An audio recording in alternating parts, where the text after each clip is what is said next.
Peluang saham calon multibager di bidang energi. Sejak awal tahun 2022, saham di bidang energi banyak mengalami kenaikan drastis karena kenaikan harga minyak, gas, serta batu bara. Di antaranya di saham NRG ya, sejak awal tahun sudah mengalami kenaikan 172%. Kemudian kita lihat lagi saham yang telah mengalami kenaikan tinggi di bidang energi, yaitu saham RIG. RIG ini sudah mengalami kenaikan sejak awal tahun sebanyak 120,97%. Dan yang ketiga kita lihat nih BSML ya. BSML sejak awal tahun telah mengalami kenaikan 394,85%. Kebetulan BSML ini saham yang baru IPO ya, jadi tidak bisa kita jadikan patokan untuk saham yang mengalami kenaikan lebih. Jadi di antara saham-saham tersebut kita lihat juga saham-saham yang besar-besar seperti di saham Adro ya. Adro telah mengalami kenaikan sejak awal tahun 35% di sini. Kemudian di ITMG telah mengalami kenaikan sejak awal tahun 62%. Jadi belum sampai 100% ya. Dan juga di saham Indi telah mengalami kenaikan sejak awal tahun sebanyak 70%. Juga Akra ya. Akra mengalami kenaikan sejak awal tahun sudah 33%. Dan sekarang kita coba men-screener melalui haki saham IDX untuk peluang saham-saham yang mengalami kenaikan di bidang energi yang PBV-nya masih di bawah 1.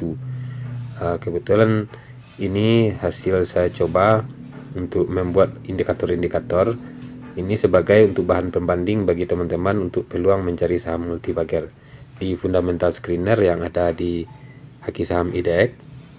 Ada berbagai metode saya masukkan untuk mencari saham peluang yang multibager di bidang energi. Metode itu kita lihat saja di saham yang terpilih di sini. Kebetulan yang terpilih paling atas yaitu ELSA. Kita lihat indikator yang dijadikan pilihan yang kali ini berarti tidak masuk ya, indikatornya price to sales DTM di atas rata-rata, ini nggak masuk. Namun operating margin di atas rata-rata, book value di bawah rata-rata ya, industrinya ya, ini masuk. Debt equity di bawah rata-rata, utangnya di bawah rata-rata industri, total aset meningkat dibanding tahun sebelumnya. Kas yang tidak masuk ya, kas tidak meningkat dibanding tahun sebelumnya. Dan dividen yieldnya di atas rata-rata industri, pendapatan meningkat dibanding tahun sebelumnya, laba operasional meningkat dibanding tahun sebelumnya, PBV di bawah 1 dan di bawah 1. Maka ELSA masuk kriteria di sini. Dan juga di sini di saham Bayan yang tidak masuk kriterianya, saham Bayan ini berarti PBV udah di atas 1 ya, dan book value per share-nya udah di atas rata-rata, tidak masuk di bawah rata-rata, berarti di atas rata-rata industrinya. Dan yang ketiga ada ITMG di sini. ITMG juga tidak masuk kriteria karena PBV-nya di bawah, di atas 1 ya. Dan Harum, kita lihat juga Harum, PBV-nya tidak masuk ya. Harum Adro kita lihat PBV-nya juga tidak masuk karena PBV-nya udah di atas 1. Juga PTBA PBV-nya udah di atas 1. Dan BP juga kita lihat BP masih masuk karena PBV di bawah 1 ya. Cuma banyak yang tidak sesuai dari hasil screening di saham BP ini. Kemudian di saham SMMT kita lihat juga PBV-nya tidak di bawah 1 ya.